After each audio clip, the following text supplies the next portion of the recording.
And welcome to this new episode, number 5 I believe, and everyone seems to be doing cassettes at the moment, so here goes my efforts.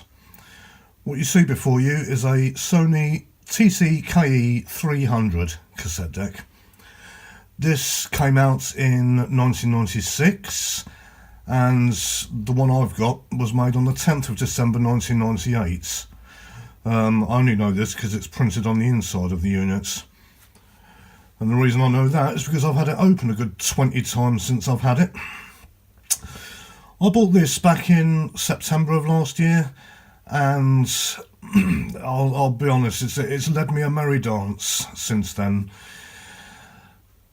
Sony cassette decks, they're certainly the loudest mechanisms. I mean, if you've ever heard one, or if you haven't, well, you'll hear it in a moment.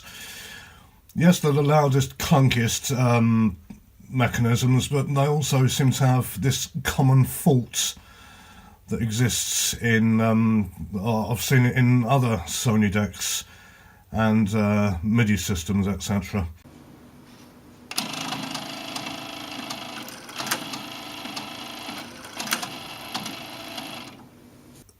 Here's a picture of the tape transports as it is inside the deck. And as you can see, it's like a sandwich with everything all held together. Remove 3 screws and you come to this. This is what you're after. You can see there's 2 motors, and that motor there has a cog on it which drives another cog, which is for performing the tape manoeuvres, you know, the fast forward, rewind, etc. All is well until that cog decides to work its way up the motor spindle, whether it's heat or, you know, perished glue, but it seems to slip upwards, and the deck is then unable to perform its manoeuvres, and which also involves getting the tape stuck in the deck and unable to retrieve it. So the simple cure is to glue that errant cog back in place on the motor spindle, reassemble it with both belts on both motors as best as you can muster, all back together, pray it all works. And well, I've done that repeatedly with this deck, that's for sure. But let's have a listen. Well, as you can see, I've got a row of Memorex cassettes here. That one, well, we've probably all seen one of those. That's from the late 80s. Trustworthy, colourful, you know, it just screams 80s, even 90s. That's an 80s era one also, SKC manufactured, I believe. And then, of course, there's this dreaded one. Dare I put this in the deck? Do you dare me? Yes, it had there it goes. Had an interesting case, you know, it certainly broke the mould. Not just in terms of the case, but also the pressure pad you see there. It's just, well, that's done what everyone tends to do, and it's knackered basically. Alright, let's trust this one. This is a TDK-D from 82, so what would be music from that period? And it is 83, I believe, this one.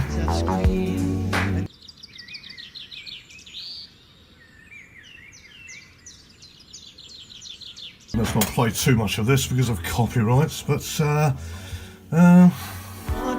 with the...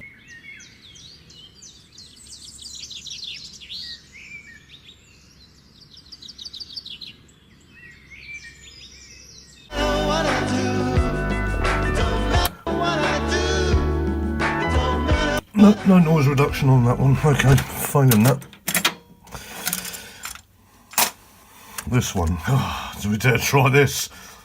Contek Audio Gold International. I should hold it in front of the camera, you might actually be able to see it. Not the most reassuring looking one, but hey, let's give it a go. Guess what this is?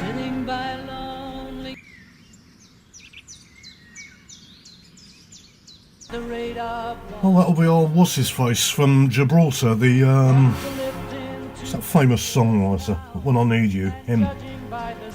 Albert Hammond, that's him. Albert Hammond Sr., in fact.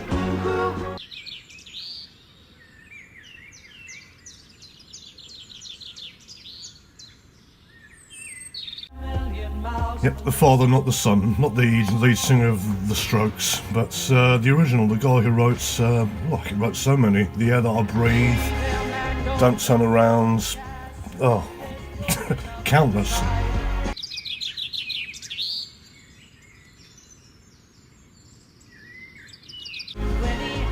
Certainly not the greatest in fidelity, but hey, let's let me get better. Every child must have a star. Oh, don't you just adore that wow and flutter? Isn't it beautiful? This sounds like Liverpool Express, for those that remember this. But all these things that you're doing leave me in ruin. Alright, that's enough of the shoddy quality cassettes. Well, the first one wasn't just poor recording. How about this? Got one of these, TC-KE300, that's 1990 era. Something a bit more up to date. Let's find out. It's got to sound better than the last couple, eh? Ah, your finest stock Aitken and Waterman production. They were everywhere back in the 80s and 90s here in Britain. Let's try a bit of... Yeah, it sounds like there's noise reduction on this one.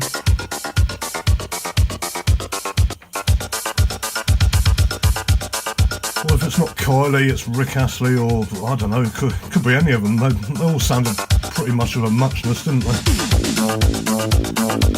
Oh, this is, what's her name? We say the same things every time. Hazel Dean, that's her. Everyone out there's like, oh, for God's sake, don't sing, Ray, please. Come on. Music's bad enough, I don't need you adding to it. Okay, so, you know, the deck itself doesn't exactly sound cack, but just depends what you feed it, really. This deck, I don't see it staying in my system because, as I've said, it's I just don't seem to be able to trust it now, seeing as I've had it open numerous times trying to correct that errant cog that keeps slipping out of place. And though the belts look fine, as I said, wow and flutter seems to be a thing. I mean, I don't know whether that was the fault of this deck or just that shoddy tape I shoved in it. Let's see what this is. This 80s era Agfa. It's what your hi-fi would choose, as the advert used to tell us. Well, look at that great big dropout on the left-hand channel, isn't that reassuring? I'm not doing very well, am I? Putting in all these tapes and so far only one of them has delivered. Has this got noise reduction? No, it hasn't. Don't be foolish. You must appreciate while the others got to imitate, you know. This sounds like it was recorded back in 87 or 88. I think this is cold cuts.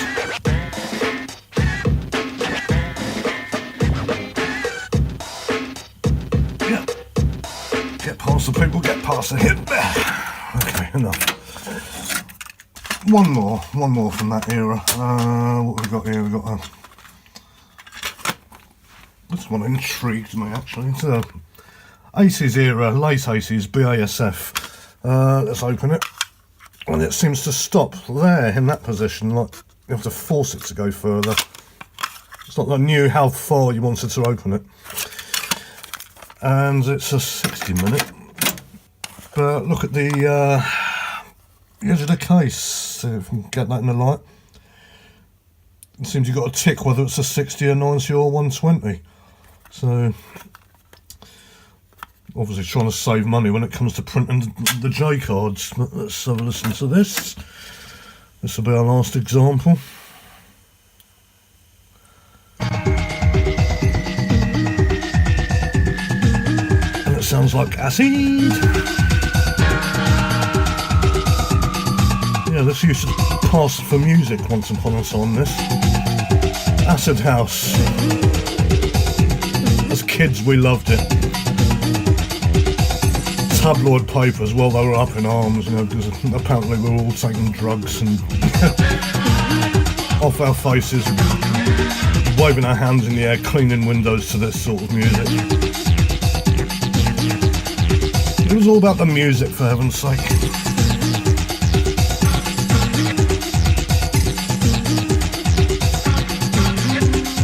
Acid house might have gone, but house music, well, it's still around, still going strong. I've no idea who the hell this is, but yeah, it's okay with Dolby on it.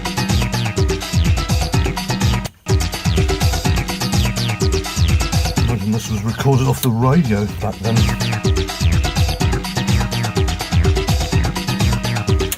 Must have used an MPX filter at the time. For those of you who don't know what an MPX filter is, you notice here we've got Dolby B and C. Or we've got Dolby B and C with MPX filter. That apparently is for recording FM stereo broadcasts, because in an FM stereo broadcast you've got the audio from 20 Hz up to 15 kHz. And then at 19 kHz you've got like a pilot tone, like a, I don't know, for the stereo decoder. And that 19K tone will invariably mess with the Dolby encoder while recording, which results in a very lispy sounding playback. You play the tape back and all the singers sound like Chris Eubank. Yes. I'm not a boxer. This is a tiresome track, isn't it? But hey, it made me happy as a teenager. You know what teens are like. They know what they like, they know what's best. They know it all. I remember those days. Where did they all go? LPs, 45s, cassettes. Hell, even the newfangled CD. I mean, that was like, what, you got a CD player? Oh wow, well, how do you afford one of them? Sounds like a dropout there, but tape is going to start playing up. Alright, here we go. So you probably want to see this. Here we go, the dreaded Memorex. MRX2 Oxide. So I imagine this is their Mark II cassettes, which came out in the 70s. What will it sound like? Here's where we find out. Oh God. Stop. Oh. That's gone a bit, oh dear. I'm starting to eat that. You probably can't see that, but there's creases there on the tape. Alright. I don't know if you can actually see that, but there, written on the tape, it says scrap. Why didn't I just take the bloody advice? It was there for all of us to see. Idiots. Okay, so there you go, there's my cassette deck. As I said, it may not remain. If I can lay my hands on something better, maybe a 3-head, you know, because that's what everyone seems to want nowadays. And yeah, not a lot else to say other than this is mine, show me yours. Okay, so thanks for watching this, episode 5, see you in episode 6.